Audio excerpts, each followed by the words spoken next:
Hello, new and old friends of Acoustic Antidote.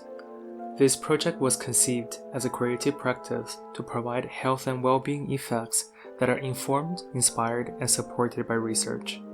It has been about a year since I last uploaded any content, and I think it's time for me to update on our trajectory this past year, especially regarding our shifting focus towards Alzheimer's disease.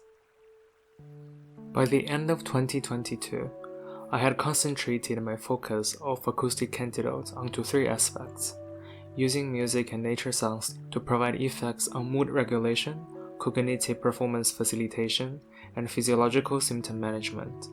At the beginning of 2023, I was approached by the incubator where I'm based in Montreal called Balsam Impact to create an immersive experience for their launch event. Based on their needs and spatial setting, I created a 12-minute experience combining music, nature sounds, and ecological information to demonstrate my approach to Acoustic Antidote. I have just uploaded this experience, and you can try it yourself after listening to this video. Ideally, with good quality headphones in an environment uninterrupted for the duration. During this demo, I was approached by a lady from Alzheimer Society Montreal. She felt a distinct sense of being cared for during the experience and wanted to explore whether our approach could be beneficial to the patients of Alzheimer disease.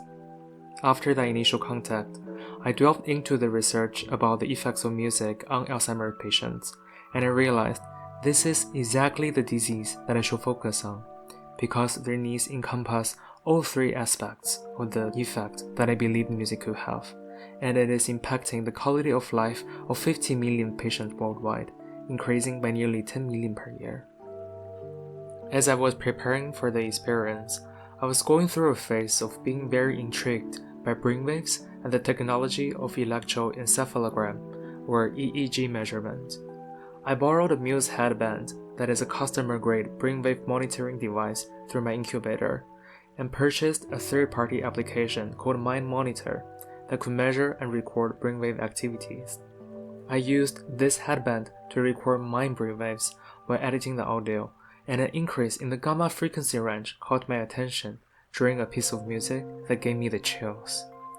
This seemingly random observation stuck with me, and it was on the morning before I did the service demo for the Alzheimer Society that I encountered the implication behind this observation.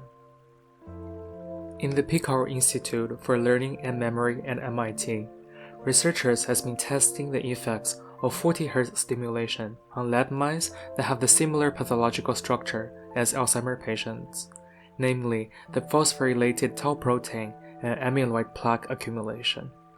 40 Hz was chosen among the gamma frequency range, possibly to represent the effect of this range of frequencies.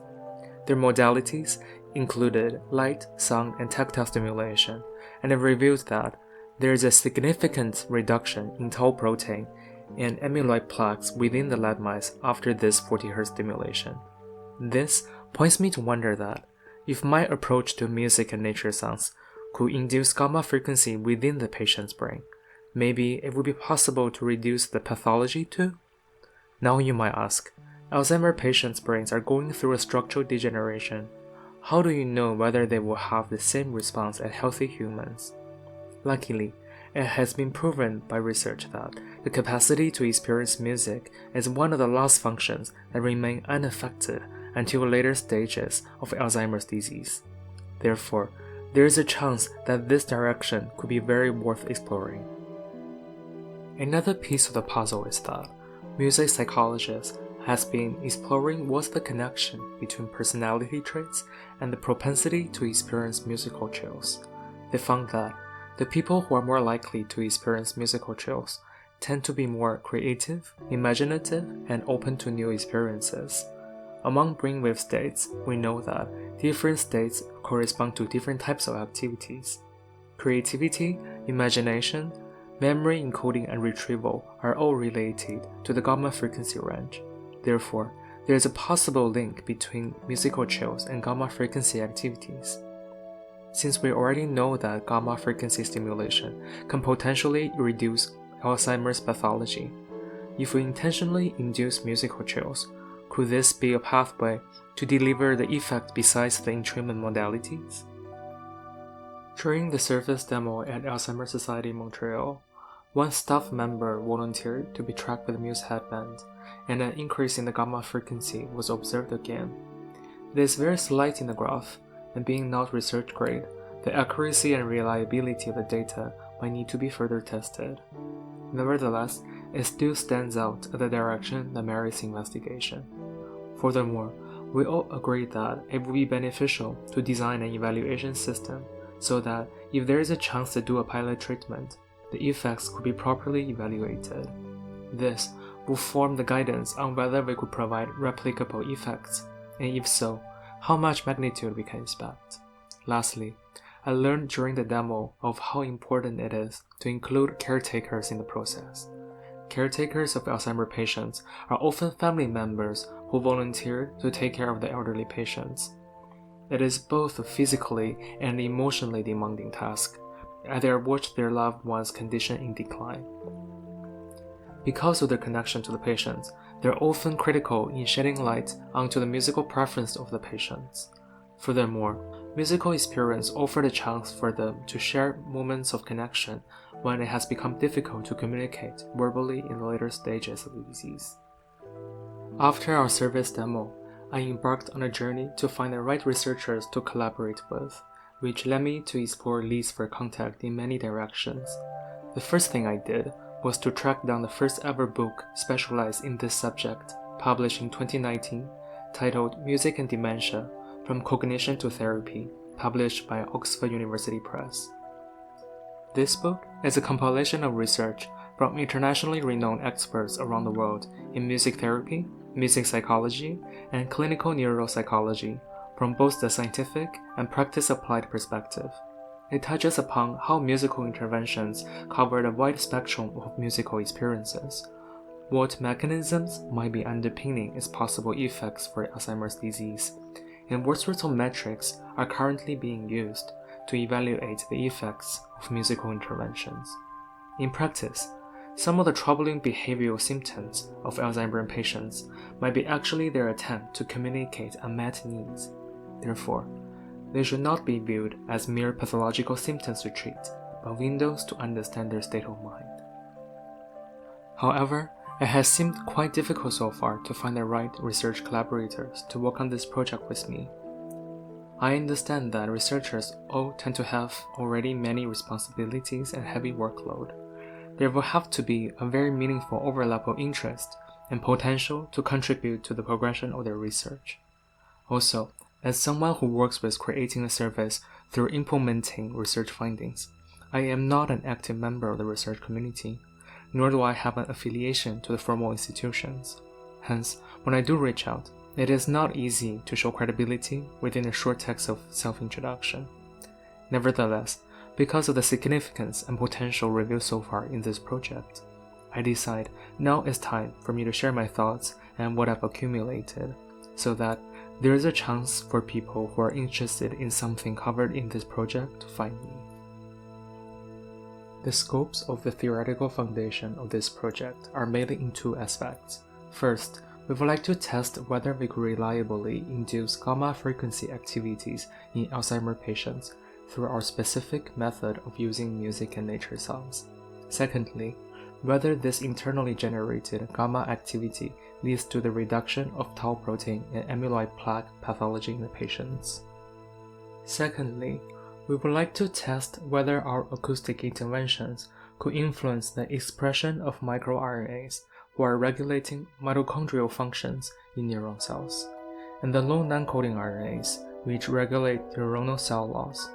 This second strand of investigation is informed by the research on music's effect on human transcriptome from researchers in Finland. Through this, we aim to understand whether musical modalities could manage Alzheimer's symptoms through regulating gene expressions that improve the metabolic functions of neuron cells and also slow down the process of neuronal cell loss. And what is special about our approach to acoustic interventions? It is indeed crucial for us to be very clear about our method with the rationale behind its hypothetical mechanisms, so that we know why it might work and what we will be testing. There are three main effect pathways, that underpin our interventions: comfort, chills, and awe. Comfort describes the state when you feel safe and being cared for.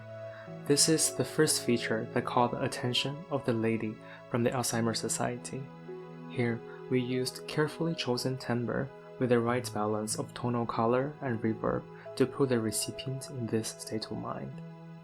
Then, our process transitions to producing musical chills. It describes the process when you get the goosebumps when hearing something so profoundly beautiful that it takes you by surprise. For this, we tap into the power of musical expectancy through instrumentation and frequency range. Lastly, is the experience of awe. That's the same feeling when you're touched by the beauty of vast nature or grand architecture that make you feel connected to a greater whole. It changes the framing of our mental preoccupation and recontextualize our thought patterns. This is how we currently deliver the effects proposed in the theoretical pathways, and we will continue to iterate our experience as insights from new research will reveal. Now, here is my open invitation. For patients and caretakers, would you like to give our method a try? We can together explore whether it will have a positive impact on the patient's conditions and quality of life. For researchers, would you be interested in collaborating on some aspects of this project? We can adjust and refine the mechanisms to investigate, co-design the pilot series with validated metrics, and carry out the data collection and analysis together. For sound recorders and creators, if you resonate with this message, would you like to explore how we could apply creative ideas together into an applied setting for health effects supported by evidence? And lastly, for healthcare organizations, would you think there's a match between our approach and the needs of the patients at your organization? Our service evolves as we adapt to different specialized requirements, and we would like to hear your thoughts on how we could best help your patients. We are physically located in Montreal, Canada, but it is possible for us to deliver the service both in person and remotely with different configurations.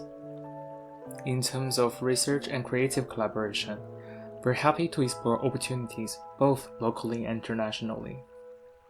Together, we can offer better care to those we love and make a meaningful contribution to the progress on understanding how musical and acoustic modalities could help with the well-being of our world.